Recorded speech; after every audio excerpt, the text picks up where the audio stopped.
Yeah, what a Wednesday. It's Dominic D'Angelo of adfreeshows.com, SEScoops.com, several other outlets, but I'm here today, Rumor Innuendo, as usual, with Robert Karpelis, WE Creative _ish. Robert, man, I am amped up today. How about you?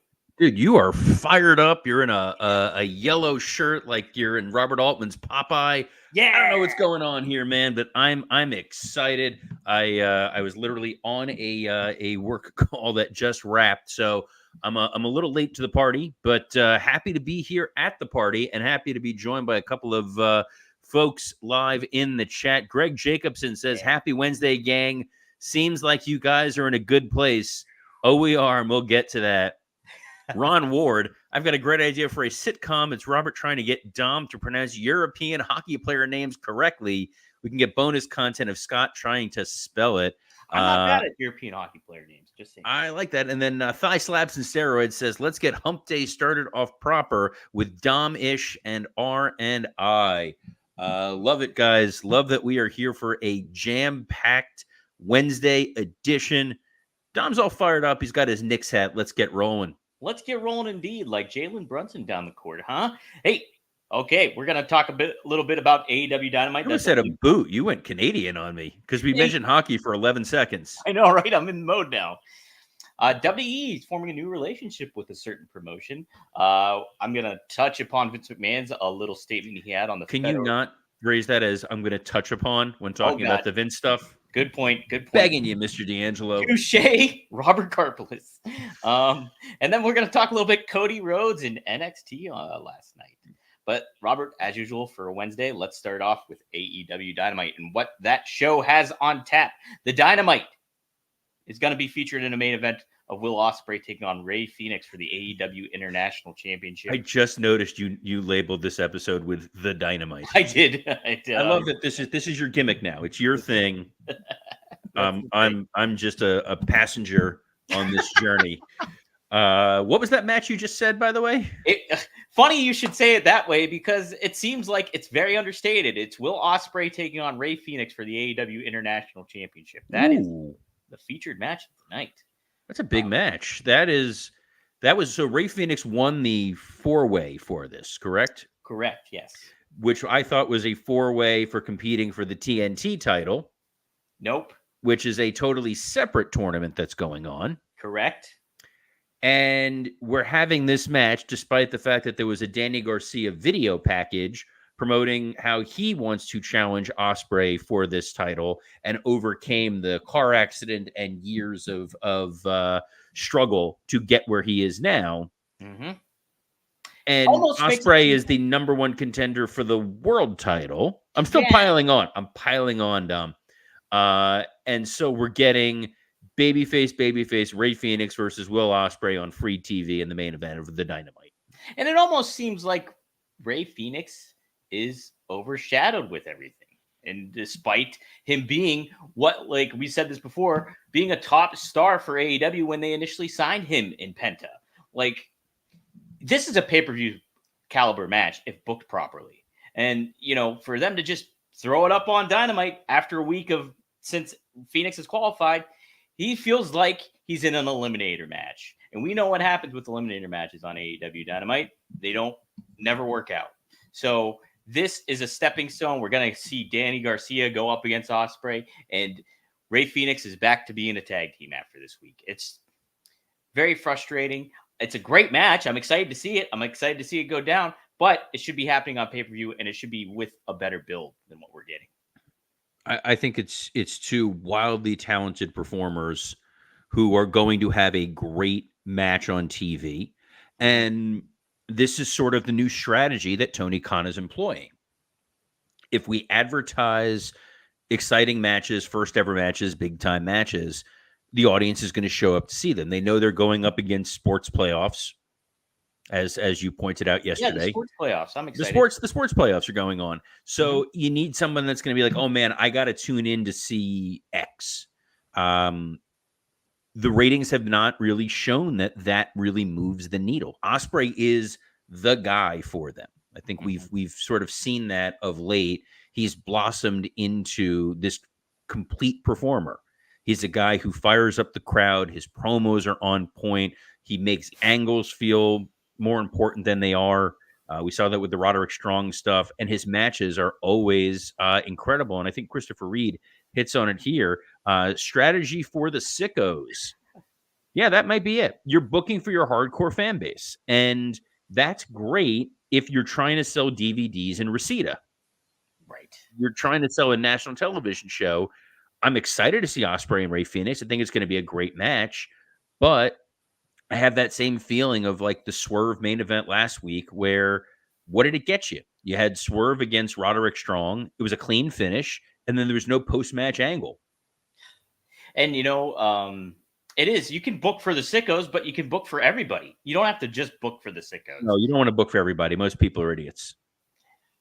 But that's what you want. It's like the Bobby Heenan quote. The two things that scare me about wrestling fans is that they can procreate and they can vote. It's true.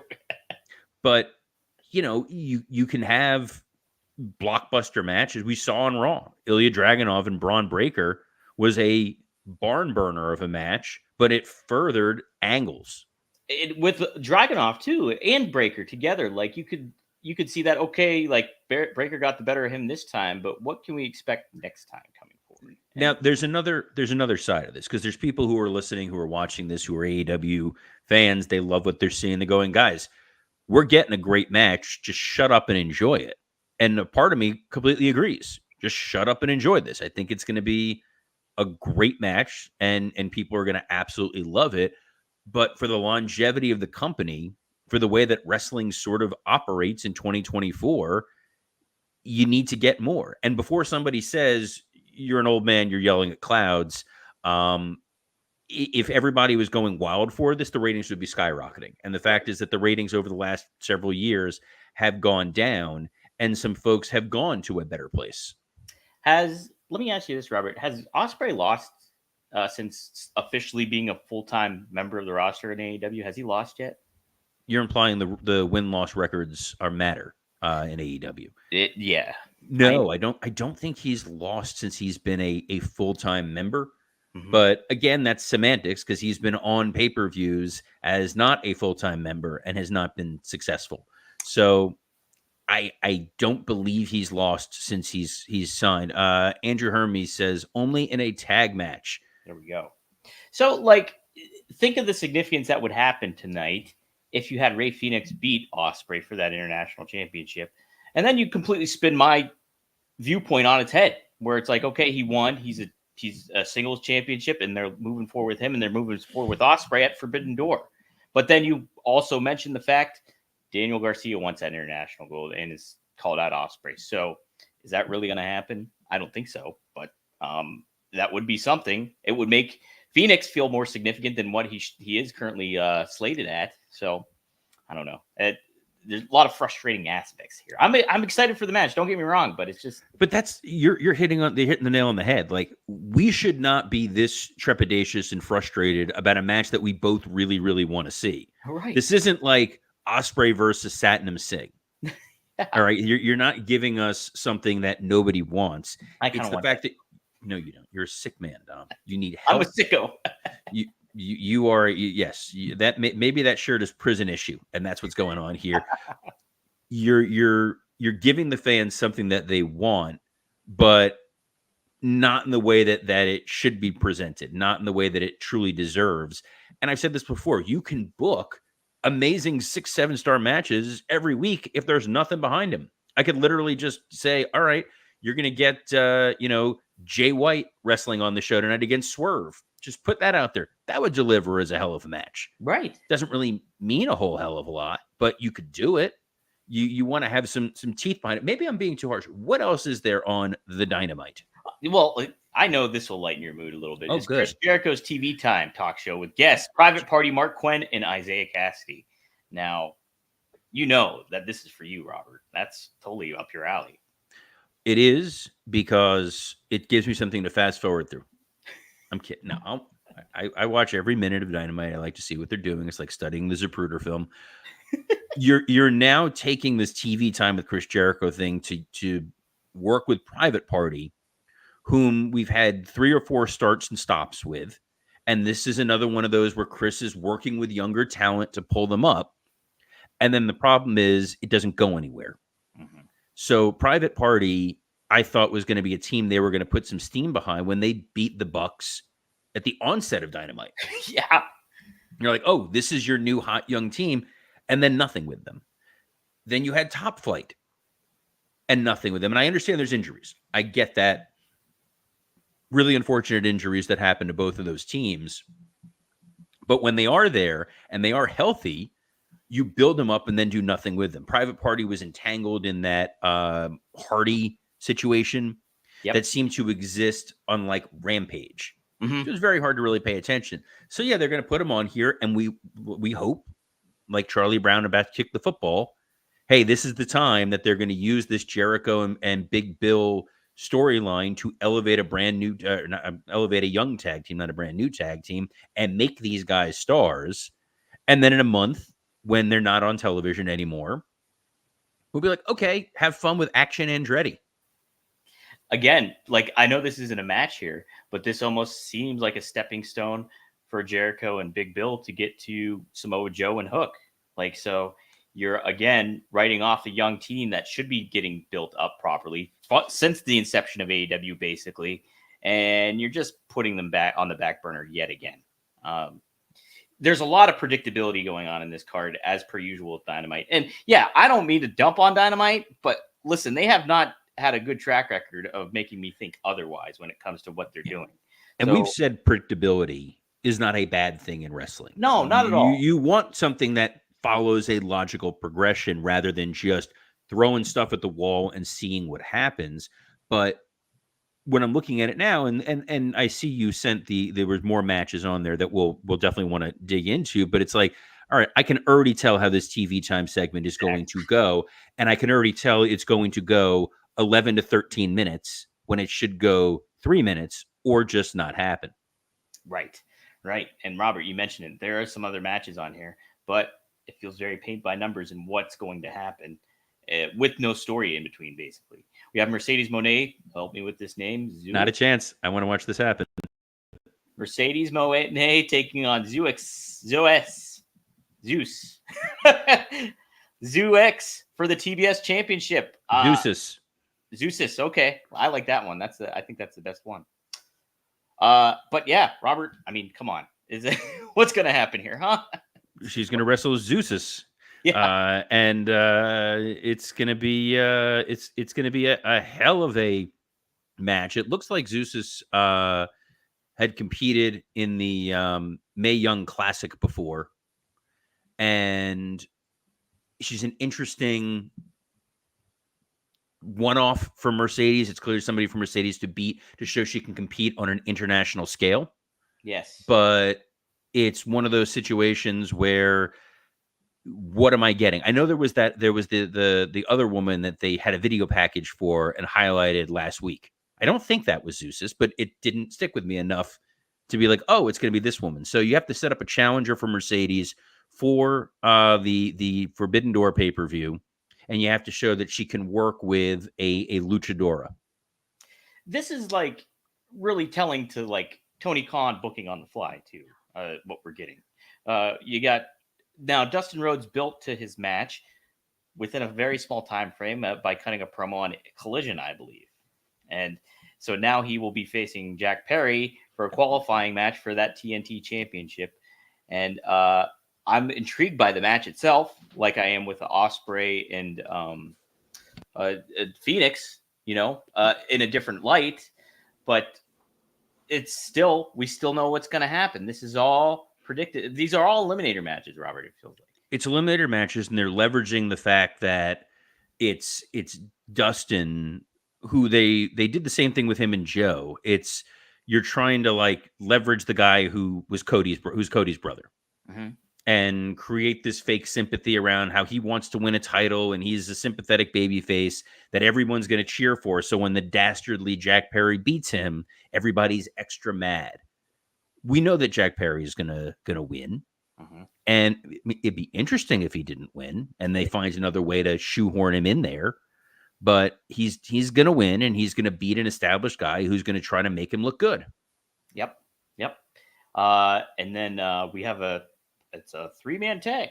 Mark Briscoe, Kyle O'Reilly, Orange Cassidy taking on Takeshita. Yes. Very good. Roderick Strong. You screwed up Roderick. I love it. And Kyle Fletcher. So fun match. 6-man tag going down. I like the baby faces on this side of the thing, but just furthering with the Don Callis family and that storyline when it comes to Orange Cassidy and what have you. Yeah, there's no Trent in this match, so I'm sure we won't see Trent interfere in some way, shape, or form. Not at all. No chance. No chance whatsoever. It's a 6-man tag. The crowd will enjoy it. I think they'll be able to tell some sort of a story. It'll be fine. I'm trying to figure out why the United Empire and the Don Callis family want to work together. Yes. But that's also now trying to figure out the motivations of stables in AEW, because the purpose of a stable, kids, pull up a stool for the old man. Okay. God damn it, Tom, I hate you. I love you, Dom. You're the best. You're utilizing a manager to get the audience to react to whoever is associated with them. And a manager's sole goal is win titles and gain power and gain control. Be the most powerful, respected, whatever manager, because they can't wrestle themselves. So they are trying to live vicariously through the glory of their clients. The idea being when they win titles, they're making more money. So the manager's making more money. When you have the stables all working together and there's no clear directive as to why, we see this with the elite tapping in the patriarchy, the elite seemingly working with the Undisputed Kingdom, everybody working together. There's no reason to have different stables and divisions. It doesn't make a lot of sense. And you're putting these guys together. I get it. Hobbs is hurt and you're trying to, keep this thing aloft and afloat. I don't know why anybody necessarily is over the moon and excited for it, but it'll be a very solid 6-man tag. There's a comment here in the section. Wrestling Old Head asks, do you think Dustin Rhodes will be in WWE by the fall? I don't know when Dustin's contract is up, but absolutely. I think that the future for Dustin, he's kind of like Bryan Danielson in the fact that he wants to contribute to the young guys. He wants to build to the future, and he can still go in a somewhat meaningful way.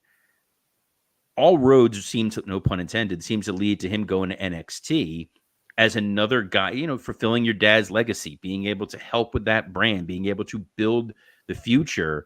And Dustin with the Nightmare Factory, and he has his own school, I believe, out in San Antonio, has shown Rhodes Academy. Yeah, you can train the next generation of talent and still be able to contribute. And guys, Goldust not in the Hall of Fame. Yeah, and it makes perfect sense for him to go back there. I actually heard on Paving the Way, the new Medusa, the refurbished Medusa show with one of our chat guys in here, Big Red Andrew Hermes. She happened to mention that she went down to Dustin Rhodes' training school and was watching him train some of the wrestlers, or it was for AEW actually. And a certain star she asked a certain star if she was going to get in the ring and train. She's like, no, I don't have to. I'm injured. And she was like, oh, well, what about just sitting ringside and just, learning a little bit about something? And she's like, no, it's voluntary. And Medusa was blown away by that. Like, hey, why aren't they doing it? And Dustin just says it's kind of like kids these days almost. And so I think he would want some incentive of, you're going into a structure of an NXT or a developmental system if he really likes doing that stuff. And you're going to get these talents that are eager to learn and have to learn one way or the other. There's protocol to doing that, where AEW seems a little more fast and loose. So there's some incentive for Dustin Rhodes to kind of go to WWE for sure, a little bit more than just name cachet, relation with Cody, et cetera, et cetera. So, well, and again, Dustin is a guy who, despite his age, is still performing at a peak level. And guys, oh my goodness, if you're looking to perform at a peak level, regardless of your age, can we recommend our friends at Blue Chew? Let's talk about sex. Guys, remember the days when you were always ready to go? Now you can increase your performance and get that extra confidence in bed. Visit BlueChew.com. Blue Chew is a unique online service that delivers the same active ingredients as Viagra, Cialis, and Levitra, but in chewable tablets and at a fraction of the cost. You can take them anytime, day or night, so you can plan ahead or be ready whenever an opportunity arises. The process is simple. Sign up at BlueChew.com. Consult with one of their licensed medical providers, and once you're approved, you'll receive your prescription within days. The best part, it's all done online. No visits to the doctor's office, no awkward conversations, and no waiting in line at the pharmacy. Blue Chew tablets are made in the USA and prepared and shipped direct to your door in a discreet package. Just like Dustin Rhodes, you're going to be an ageless wonder, and I have no follow-up to that. I like it. Leave it there. It works. It works as it is because Blue Chew wants to help you have better sex. Discover your options at BlueChew.com. Chew it and do it. The follow-up I was going to say is you can be a natural. I couldn't think of the word natural. It came to me now. Here we are because we've got a special deal for our listeners. Try Blue Chew free when you use our promo code RUMOR at checkout. Just pay $5 shipping. That's BlueChew.com, promo code RUMOR to receive your first month free. Visit BlueChew.com for more details and important safety information. And we thank Blue Chew for sponsoring this episode of Rumor and Innuendo. Yes, thank you, Blue Chew. And like Wrestling Old Head said, the question is, did Finn or Dominic get Blue Chew Monday night? All due respect to our sponsor at Blue Chew. But in a Liv Morgan situation, it can't hurt. It can't hurt. It can't hurt. But, look, enough said. Hey, guess what else can't hurt? Is Forbidden Doors, actual Forbidden Doors going down. We have NOAH and WWE reportedly making a major announcement at the Buntai event in Yokohama on June 16th. A message from a certain wrestler is also being released. That's according to NOAH's Twitter account. So, hey, we're looking at a lot of these different things that WWE is doing.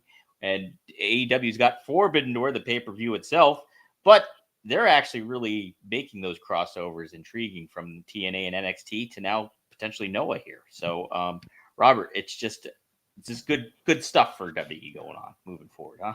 I think what Hunter has always understood and respected was when you are a young talent, the opportunity to work in different environments is invaluable. Mm-hmm. So if there is some sort of a temporary talent trade, we saw with Charlie Dempsey going over to Japan before.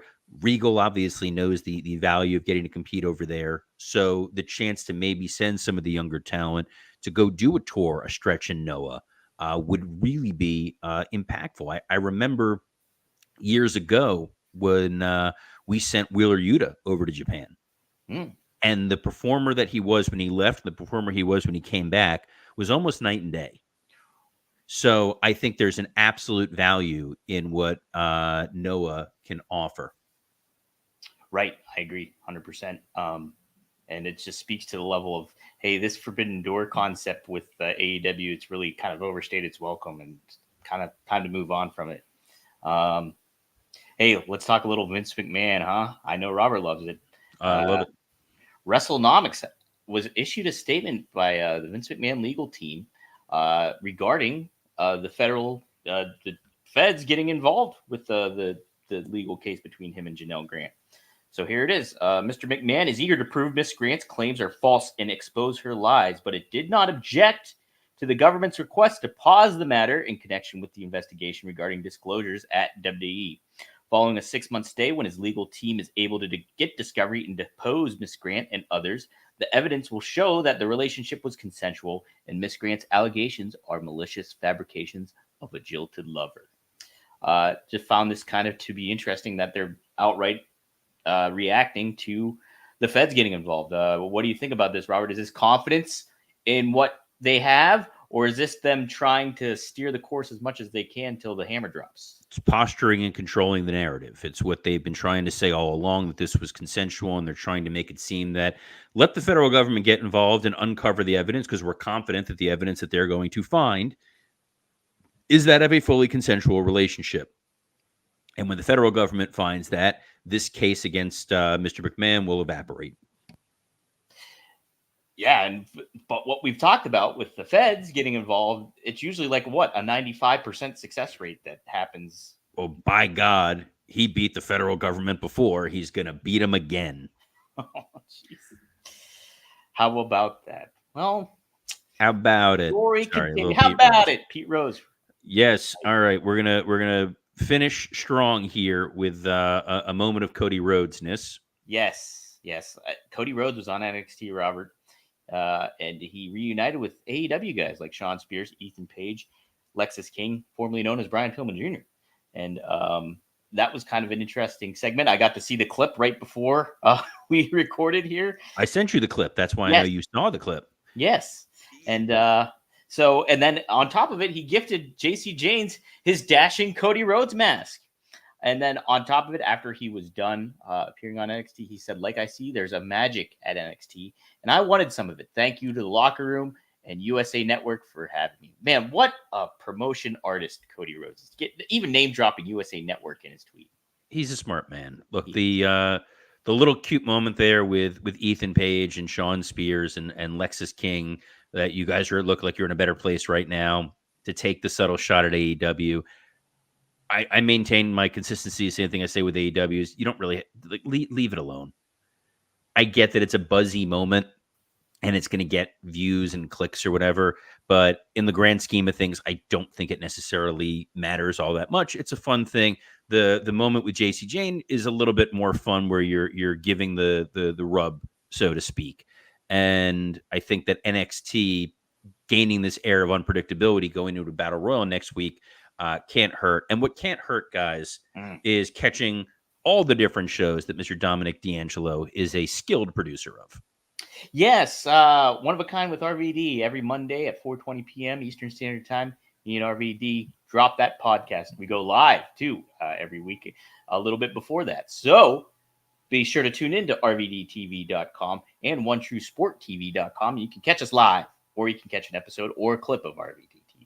On top of it, yes, Straight Talk with the Boss, Megan TA and Greg Gagne. We talk about plenty, including MJF this week. Very topical, very informative, really fun conversation. We also talk a lot about Ken Patera and being in the Olympics and stuff like that. Really, really fun stuff there when it comes to Ken Patera. So be on the lookout for that at fourhorsemannetwork.com, or again, check it out at onetruesporttv.com. Finally, Robert, I produce Working Stiff. So talk about that a little bit. We got a fun one on tap this week, too. We got a fun show on tap this week. Myself, Dan St-Germain, and Scott Chaplin are going to be talking who killed WCW and identifying who didn't kill WCW. Whoa. So that's going to be a blast. You can get that wherever you listen to your podcast. Same place you can get every episode of Rumor and Innuendo in audio format, so you can go comb through the archives and hear all the various ways in which Dom has mispronounced Kanosuke Takeshita. A lot. Yes. So on behalf of the linguist expert himself, Dominic D'Angelo, I'm Robert Karpelis. Best of luck in your future endeavors. Konnichiwa.